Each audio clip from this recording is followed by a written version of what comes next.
Hi good evening. ఒకడెవడో message పెట్టాడు. Ram Charan pre release ఈవెంట్కి వెళ్ళి వస్తూ ఇద్దరు చనిపోయారు అని పెట్టావు కదా, నువ్వు ఉల్ఫా నువ్వు చూసావా అన్నాడు. ఉల్ఫా నేను చూడలేదురా. నేను ఎలా చూస్తాను, ఎక్కడో జరిగింది, వార్తల్లో వచ్చింది, సోషల్ మీడియాలో తిరుగుతోంది, చక్కర్లు కొడుతుంది ఆ వార్త. అందుకని అది చూసి అడిగాను, నేను ఏమన్నాను, తప్పేముంది.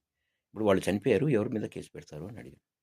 దానికి ఎందుకురా గుమ్మడికాయలు దొంగ అంటే భుజాలు తడుపుకుంటారు మీరు. ఎవడు ఉల్ఫా? నువ్వు ఉల్ఫా, మీ నాన్న ఉల్ఫా, మీ అమ్మ ఉల్ఫా, మీ చెల్లెళ్ళు, మీ అక్కలు, మీ అన్నలు, మీ తమ్ముళ్ళు, నీ భార్య, నువ్వు, మీరందరూ, మీ కుటుంబం, మీ వంశం మొత్తం ఉల్ఫా. నేను కాదు. కామెంట్ పెట్టే ముందు కొంచెం బుర్ర పెట్టి పెట్టండి. నాకు తెలియకుండా నేను ఎందుకు ఇది చదివాను, చూశాను, వెబ్సైట్లో తిరుగుతుంది అది ఎంత. సో దాని గురించి అడిగాను అంతే. అడిగితేనే ఉల్ఫాలో అయిపోతారా?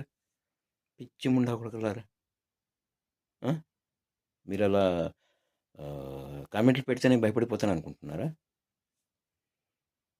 తోలు తీస్తా.